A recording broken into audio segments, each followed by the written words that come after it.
మా పెద్దన్న ఇంకొక ఆయన ఉన్నాడు, ఆయనే వైఎస్ జగన్మోహన్ రెడ్డి అన్న. పులివెందల పులిబిడ్డ.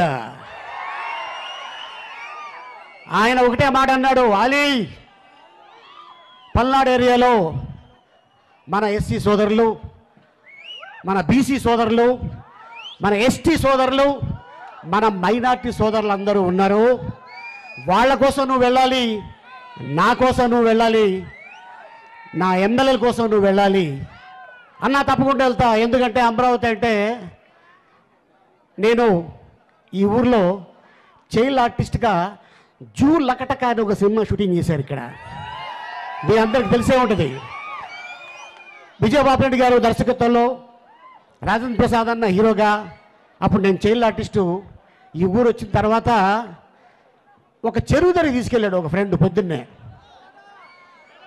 ఎందుకు అడగరా? మీకు తెలుసు కదా, నేనేం చెప్తాను.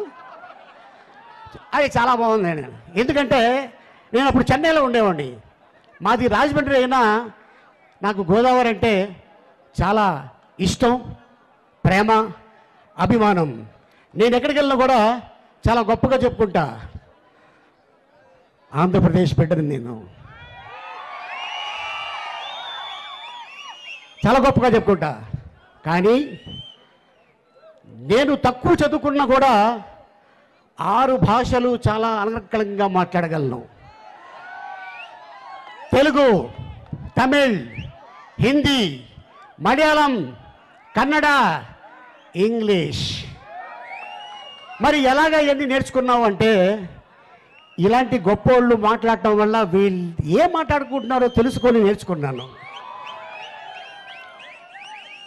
మన పిల్లలు ఇంగ్లీష్ నేర్చుకోకూడదా? అరే నాయన, ఆంధ్రప్రదేశ్లో ఉంటే తెలుగు మాట్లాడాలి, తెలంగాణ వెళ్తే తెలంగాణ భాష యాస మాట్లాడాలి.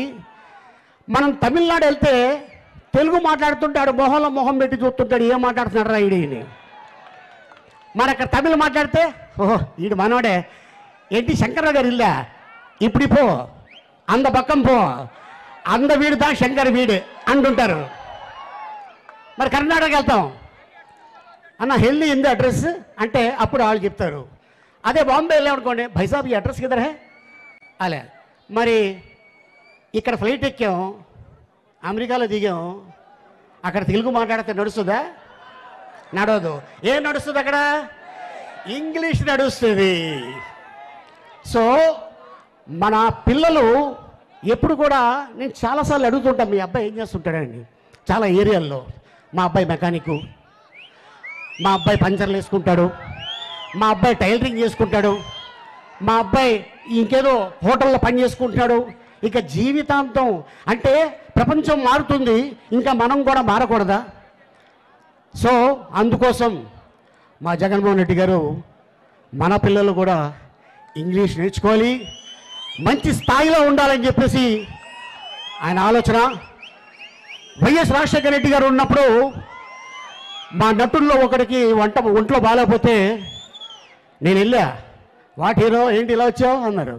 సార్ ఏం లేదు, మా నటుడు ఒకడికి హాస్పిటల్లో అడ్మిట్ చేసాం, మా తరఫున సాయం చేసాం, గవర్నమెంట్ సైడ్ నుంచి మీరు ఏదైనా చేస్తే బాగుంటుంది సార్, ఆయన కూడా పల్నాడు జిల్లా ఆయనే అని చెప్పగానే, సరే ఎంత కావాలి అన్నారు.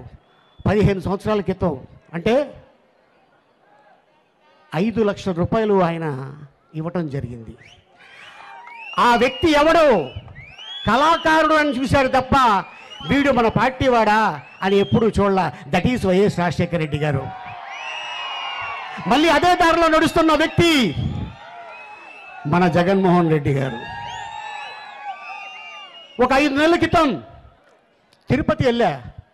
ఆయన ఏ పార్టీకి సంబంధం లేని వ్యక్తి పేద పిల్లలకి హెల్ప్ చేస్తున్నాడంటే, అన్నా మీరు చాలామందికి హెల్ప్ చేస్తుంటారు, మీది మంచి మనసు కాబట్టి నేను చదువుకున్న ఈ స్కూల్లో పిల్లలకి బెడ్స్ కావాలంటే నేను స్పెండ్ చేస్తున్నా, నేను ఖర్చు పెడుతున్నా, మీరు వచ్చి అది రిబ్బన్ కట్ చేస్తే బాగుంటుంది అని అనగానే, తమ్ముడు తప్పకుండా వస్తాను అని వెళ్ళటం జరిగింది. అక్కడ ఒక పాత్రికేయ మిత్రుడు ఒక మాట అన్నాడు, ఏమండి మీ జగన్మోహన్ రెడ్డి గారు మాకు స్థలాలు ఇస్తున్నారు, ఎప్పుడు ఇస్తారు అని అడిగాడు ఆయన. నాయనా ఆయన మాట తప్పడు, మడం తిప్పడు. అందరూ బాగున్నారమ్మా? బాగున్నారా? నేను వచ్చేటప్పుడే ఒక అతను ఎవరో ఈ వైసీపీ ప్రభుత్వానికి సంబంధించిన కల్తీ మద్యం తాగినట్టున్నాడు ఒక ఆయన. నా దగ్గరకు వచ్చి హైపరాదిని అడిగానని చెప్పమంటున్నాడు. ఆ కల్తీ మద్యం ఎంత పని చేస్తుందో మీరే చూడండి. ఇంకొక అతను అయితే స్విచ్ ఆఫ్ అయిన ఫోన్ తీసుకొచ్చి నన్నే సెల్ఫీ అడుగుతున్నాడు. కాబట్టి ఆ కల్తీ మద్యం పోవాలన్నా, అలాంటి కల్తీ ప్రభుత్వం పోవాలన్నా ఈసారి మీరందరూ కూటమి నిలబెట్టిన ప్రతి అభ్యర్థిని గెలిపించాలి. ముఖ్యంగా ఇక్కడ ఎవరు? పవన్ కళ్యాణ్ గారు. ఫస్ట్ టైం నాకు పిఠాపురంలో నేను ఎందుకు పుట్టలేదా అని బాధగా ఉంది నాకు. నిజంగా పిఠాపురంలో పుట్టుంటే బాగుండేది, డైరెక్ట్ గా పవన్ కళ్యాణ్ గారికి ఓటేసి అదృష్టం ఉండేది కదా అని బాధపడుతున్నాను నిజంగా నేను. కాబట్టి ఇవన్నీ మీరు గమనించి ఈసారి పవన్ కళ్యాణ్ గారిని భారీ మెజారిటీతో గెలిపించాలి. దానికోసం ఇక్కడ కృషి చేస్తున్న మన వర్మ గారికి, అలాగే బీజేపీకి సంబంధించిన కృష్ణరాజు గారికి, ఇద్దరికి కూడా చాలా పెద్ద థ్యాంక్ యూ. అందరూ వాళ్ళిద్దరికి ఒకసారి గట్టిగా క్లాప్స్ కొట్టాలి మీరంతా. వాళ్ళిద్దరి సపోర్ట్ లేకపోతే ఇక్కడ ఇంత జరగదు. అలాగే ఈ వైసీపీ ప్రభుత్వం మిమ్మల్ని ఏం చెప్పి ఓటు అడుగుతుంది? మీ ఇంట్లో మంచి జరిగితే ఓటేయమంటున్నారు, అవునా? అసలు వాళ్ళ ఇంట్లో మంచి జరగలేదని ఇద్దరు చెల్లెలు రోడ్డు మీద తిరుగుతున్నారు, అవునా కాదు? మరి వాళ్ళ ఇంట్లోనే మంచి జరగనప్పుడు మీ ఇంట్లో మంచి ఎలా చేస్తారు అది ఒకటి మీరు గమనించాలి, అవునా? ఇంకోటి ఏమంటారు? మేము పొద్దున బటన్ నొక్కితే ఆడవాళ్ళ అకౌంట్ లో 10,000 రూపాయలు పడుతున్నాయి అంటారు, అవునా? మరి సాయంత్రం మూతిప్పితే మగవాళ్ళ అకౌంట్ లో నుంచి 30,000 పోతున్నాయి. మరి వాటి సంగతి ఏంటి? కాబట్టి పొద్దున బటన్ నొక్కుతున్నారు, సాయంత్రం పేక నొక్కుతున్నారు. ఈ రెండు మీరు గమనించి ఓటేయాలి. ఇంకోటి ఏమంటారు ఆయన? ఫ్యాన్ ఇంట్లో ఉండాలి, సైకిల్ బయట ఉండాలి, గ్లాసు సింక్ లో ఉండాలి అన్నారు, అవునా? కానీ ఫ్యాన్ ఎంతలో ఉండాలి? 4లోనో 5లోనో ఉండాలి, అవునా కాదా?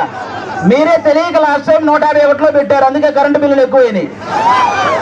కాబట్టి ఆ 151లో ఉన్న ఫ్యాన్ రెగ్యులేటర్ తగ్గించి మీరంతా 4లోనో 5లోనో పెట్టాలి ఈసారి.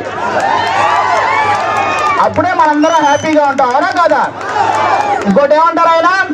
మేము సింగిల్ గా వస్తున్నాం, మీరంతా కలిసి వస్తున్నారు అంటున్నారు, అవునా? మన ఇంట్లో ఒక దొంగ పడితే ఏం చేస్తామమ్మా మనం? ఒక 3-4 కలిసి తరిమి కొడతామా లేదా? మరి రాష్ట్రంలో ఇంతమంది గజ దొంగలు పడితే మరి తరిమి కొట్టాలా లేదా అమ్మా మనందరం? మరి కలవాలా లేదా? చెడుని చంపడానికి ఎప్పుడూ మంచి కలిసే వస్తుంది, అవునా కాదా? ఇక్కడ రీసెంట్ గా వంగా గీత గారు వడదెబ్బ తగిలి పడిపోయారని విన్నాను, అవునా? కానీ 5 సంవత్సరాల నుంచి మనకి ఎన్ని దెబ్బలు తగిలినాయమ్మా?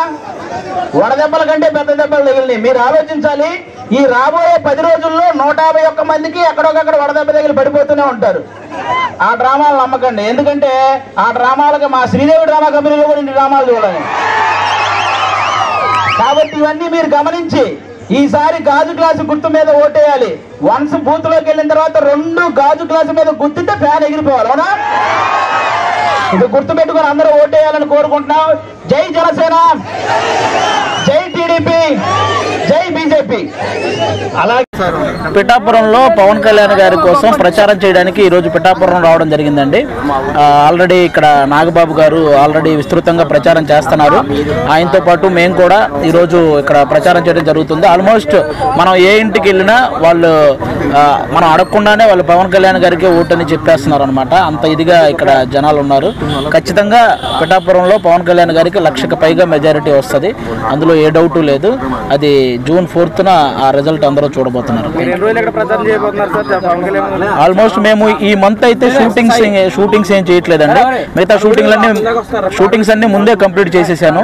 ఈ మంత్ ఓన్లీ పవన్ కళ్యాణ్ గారికి సపోర్ట్ గా ప్రచారం చేయటం, అలాగే ఆయన నిలబెట్టినటువంటి ఆ 21 మంది వాళ్ళ దగ్గరికి కూడా వెళ్ళి ఆ నియోజకవర్గాల్లో వాళ్ళకి సపోర్ట్ గా ప్రచారం చేయటం, ఇదే ఈ మంత్ అంతా. వన్ సెలక్షన్ అయిపోయిన తర్వాతే మా షూటింగ్ కూడా అండి. అంతే. పవన్ కళ్యాణ్ గారు ఇక్కడ సొంత విలేజ్ తీసుకుని ఉన్నారు. అవును, ఉగాది రోజే సొంత ఇంటిని కూడా ఇక్కడ గృహప్రవేశం చేయడం జరిగిందనమాట. కాబట్టి ఇంకా ఆల్మోస్ట్ అంటే బేసిక్ గా ఇంకా ఎక్కడి నుంచో నిధులు వస్తాయని, అలాంటి ఏదో నిధులు లేట్ అయితే కూడా ఇక్కడ ఆలోచించాల్సిన అవసరం లేదు. ఎందుకంటే పవన్ కళ్యాణ్ గారు తన సొంత డబ్బుతో కూడా అభివృద్ధి చేయగల సమర్థుడు అనమాట. అలాంటి వ్యక్తిని గెలిపించుకుంటే పిఠాపురం నియోజకవర్గం గురించి ప్రపంచంలోని తెలుగు వాళ్ళంతా మాట్లాడుకుంటారు, దీని అభివృద్ధి గురించి. కాబట్టి ఇప్పుడు మన తెలంగాణలో హైదరాబాద్ చూడడానికి ఎలాగైతే ఎక్కడెక్కడి నుంచో వస్తున్నారో అలాగే పవన్ కళ్యాణ్ గారు గెలిస్తే పిఠాపురం చూడడానికి కూడా ఎక్కడెక్కడి నుంచో జనాలు అలాగే వస్తారు. అంత ఇదిగా సినీ పరిశ్రమ నుంచి ఎవరైనా ప్రచారంలో పాల్గొనే అవకాశాలు ఉన్నాయా సార్? కంపల్సరీ అండి. పవన్ కళ్యాణ్ గారికి సపోర్ట్ గా ప్రచారం చేయడానికి చాలా మంది రెడీగా ఉన్నారు. ముందు రోజుల్లో చాలా మంది వస్తారు కూడా. పవన్ కళ్యాణ్ గారిని ఓడించేందుకు సుమారుగా మండలానికి ఒక 2 తప్పున బడా ఇన్ఛార్జీలు నియమించారని పలువురు ఆరోపణలు వస్తున్నాయి. అదేనండి, ఎవరిని నియమించినా ఎవరు ఏం చేసినా జనాలు అందరూ అన్ని గమనిస్తున్నారండి. ఈసారి కళ్యాణ్ గారిని గెలిపించడానికి సిద్ధంగా ఉన్నారు, అందులో ఏ డౌటు లేదు. ఆ దత్తాత్రేయ స్వామి దగ్గరుండి పవన్ కళ్యాణ్ గారిని గెలిపించుకుంటారు.